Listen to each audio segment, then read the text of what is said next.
name is Hugo Rodriguez. I'm here from Espresso Bicycle Repairs. I want to show you guys one of the new brands that we just picked up. It's Freesky. We're excited to be here. We're excited to carry this product. It's a really nice bike. Really good quality. One of the fastest bikes I ever tried. Very stable. We're happy to be here. We invite you to check out the bikes. You can check it out on our website, espressobicyclerepairs.com, or you can give us a call. Contact us, 941-893-5209. And we also have 2 locations in town in Sarasota, Florida. So we have one on 7616 Lockwood Ridge Road, and we have one on 3805 McIntosh Road. If you guys have any questions, feel free to reach out on our email, espressobicyclerepairs@gmail.com, and come and check us out. Give it a test ride. You'll be surprised. You'll be happy. And we're here to back you up. If you ever need service or reach out to somebody, we're here for you. Thank you.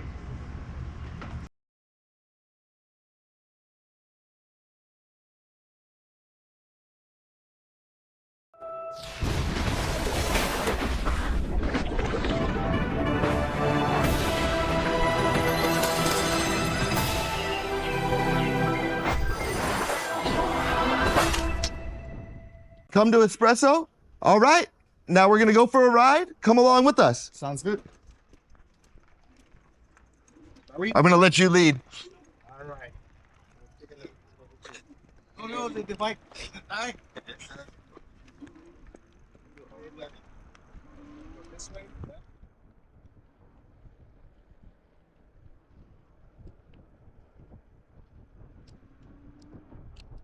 So yeah, that's the 2,000 watt beast of a bike in front of us.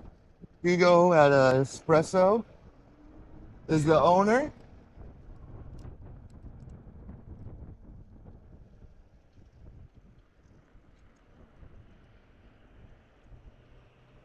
We're gonna cross the street and go straight ahead up to that neighborhood. Perfect. All right. Crank it up to 5.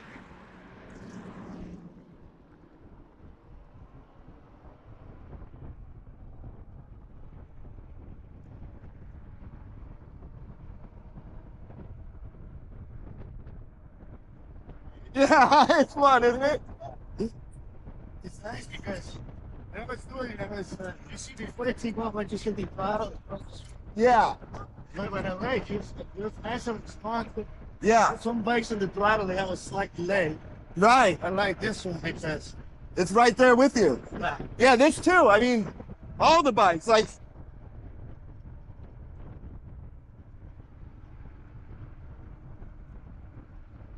so these bikes, not only point down. Yeah. The throttle, you can get there.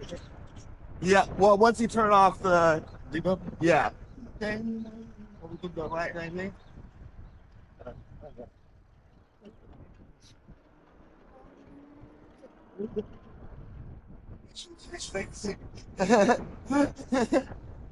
It's got great balance too, doesn't it? Yeah, this is super stable for having Right.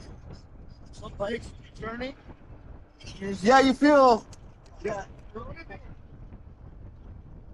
They constantly have to repress and brake. Yeah. I feel like it jerks so fast. Yeah. But I have to every time I let it sit up for a little bit. Yeah. And press the brake. Well, I kind of like it. But you can turn it down to like 2 or 3 on the PAS and it'll be in more control. Yeah, I think I'm on 4 right now. Yeah. 4 is very slow. Yeah.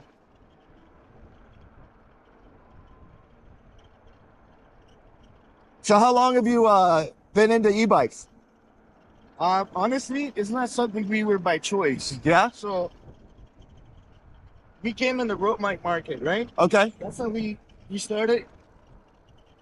We were in the road bike industry, and when I opened the sport, I opened it with intention with roading. Oh, nice. People come in, drink some coffee, stop on a ride, buy some supplies, get some service stuff. Nice. Now, Never to sell? Like if you could. we just didn't have the capital at the time. Okay. Okay. And I gotta crank this also down. we didn't have the brands. So for example, like if you wanted to get Canada, we flooded. Right. Every brand was already taken. Right. And then what happened was we started getting a lot of service, and a lot of people started saying no to little things. Yeah. But we always say yes. That's our thing. Right. So you know how to fix it. You could bring me a lawnmower. I swear I'll fix it. So just like you always say yes. Right. Everything has a price, but you always say yes. Good. So that's our motto, Right. right? And we started noticing that people were bringing in e-bikes and e-bikes and e-bikes, and nobody was working on them, right? Right. Somewhere else. So we were like, yeah, we'll take it, we'll take it. So then, as we started developing as an e-bike store, I was like, okay, this is what's selling, you know? Right. Now, it was hard because when we have one store and it's small, Yeah. everybody looks at you like you're small, Yeah. and nobody wants to give you the brand, or we just don't have enough capital. You know what I mean? But Right. they're looking for bigger shops that make you buy 10 bikes. Right. So we were like, okay, at least we were finding the brand that we could get, like electric, and then, you know, certain things like that. Right. We didn't get enough profit margin, but we just had it. So Right. then, you know, I started making more connections with other shops, and they were like, hey, honestly, we fix the bikes that we sell. I was like, well, if you don't fix some bikes, just send my way. Right. So then they started sending customers to the shop. But then I'm a visionary, Right. right? And I was like, hey, we need to grow as a company. So I opened another store, and opening 2 stores is facilitating the fact that we could grow as a company and we could get different brands. People look at a different, Yeah. They. more purchasing power, you know, things like that. So we're growing in the market, we're growing as a company. We're trying to have 5 stores in 5 years. Nice. Yeah. That's our goal. 5 stores. So how many years ago did you open up as just the espresso and fixing? Espresso, we opened Espresso 3 years ago. Oh, cool. And our newest store has been open for 8 months so far. Okay. Yeah.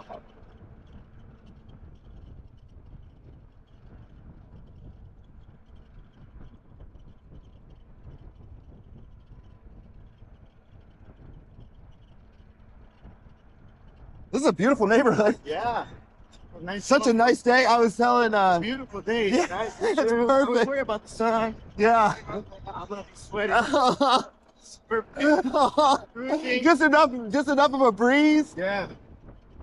They're having a winter storm at home, and they got 12 inches of rain last night in Sacramento. And yeah.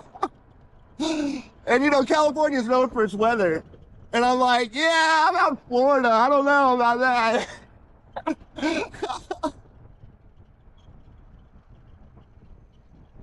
You guys want we can keep going and we can turn around again? Yeah, we can just go. Is there another way back? Let's see. Yeah, we could go. The thing is that this is a busier road. Okay. So I think we could go right here. Okay. This is a bike. Perfect. I'll let you go.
Perfect.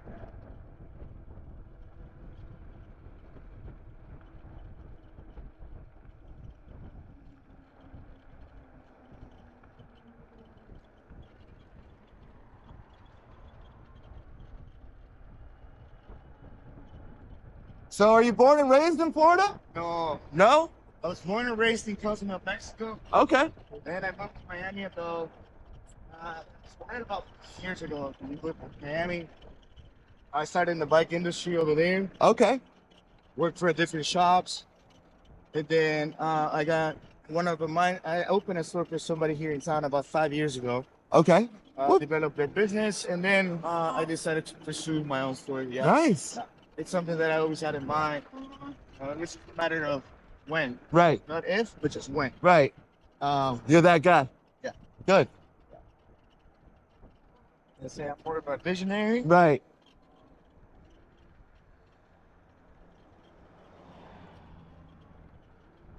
Well, it's one thing to be a visionary. It's another thing to completely do it. Oh yeah, yeah. Well, I'm not afraid of risk. Right. That's me too, man. There's nothing to lose. Right. At the end of the day. Yeah, it's just you. Yeah.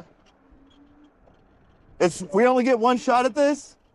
So Even if we fail, so I had another business before. I was in the pet supply business. And Okay. I failed, and I learned from that. Right. right.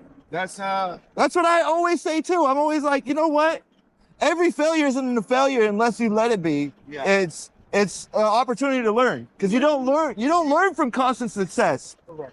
If you're just always succeeding, there's nothing to learn from. Nobody teaches you how to be a business owner. Never. And there is certain things you gotta find on your own, right? Yep.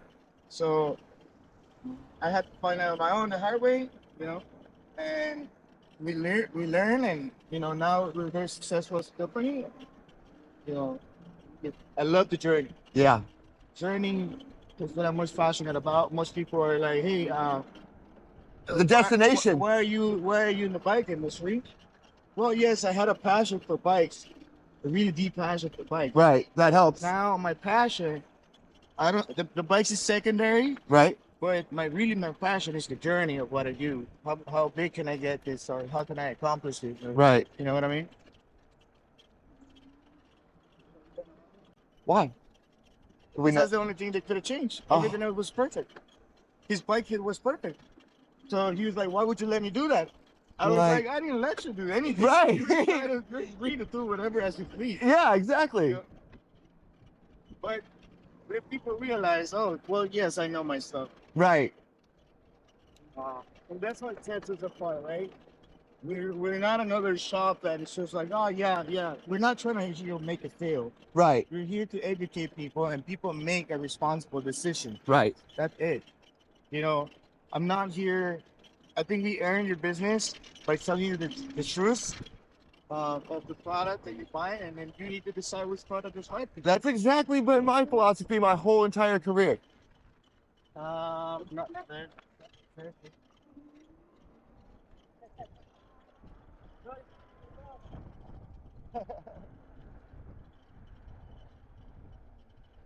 That's always been. That's so funny you say that. That's been whenever I taught people how to do sales too. I've always told them, your job isn't to sell; it's to educate.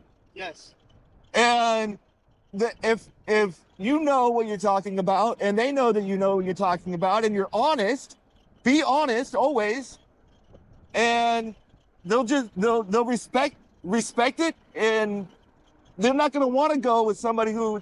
I mean, and if they do because it's cheaper or something, that's fine. That's okay. Yeah. Yeah. I don't like to sell based on price. Yeah, me neither. Whenever it comes based on price, the people always want a deal. I'm willing to make a deal for them. But I think we provide enough value to what we do that we have to enjoy. I think that we almost never get to that point.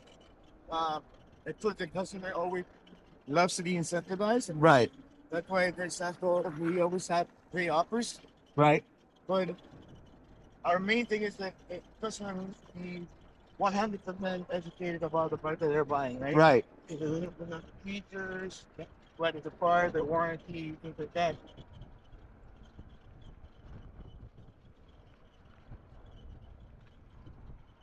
especially in this industry where the bikes are, market is growing so fast. Brands are talking me, every day. Right. I Well, always- and disappearing every day. and disappearing every day, which is also extremely important.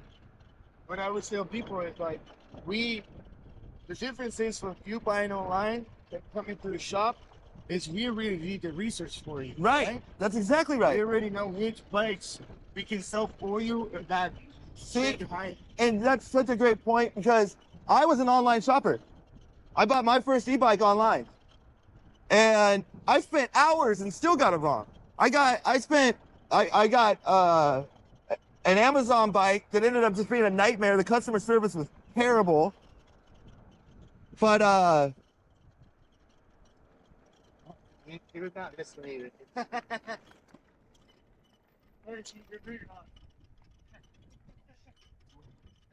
know what I'm doing. And I don't even have my phone. I need to let it fall now. Might be enough right now. What is it I said? Continental? And Tournament Boulevard? Yeah, I think it's that.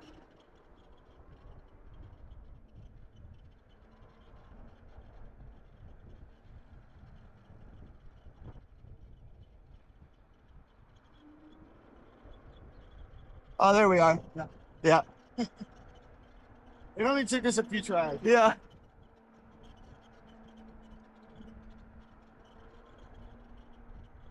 But that sounds special.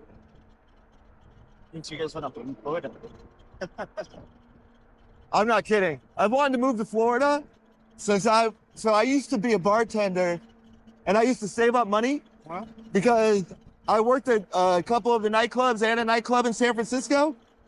And so I was out, right? So everybody else wants to go out. Yeah. I was where they went. So there was no fun in it. Yeah. So I'd just save up my money. I'd have a ton of cash. My rent was super cheap. I'd have a ton of cash, and I'd just have like $1,500, $2,100, just buy a flight solo Yeah. and leave on Saturday and come back for work Yeah. and come back to work on Tuesday and just fly out just on the whim to Miami all the time. Like I did it every probably 6 months for a few years.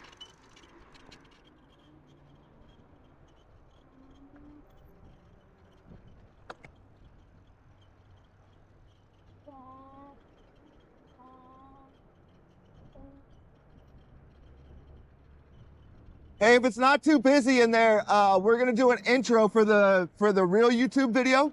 Okay. We're kind of like what we did before we went live. Yep. But just tell us about the bike shop and all that stuff, and we gotta say goodbye to everybody first. Well, tell them what you think, Hugo.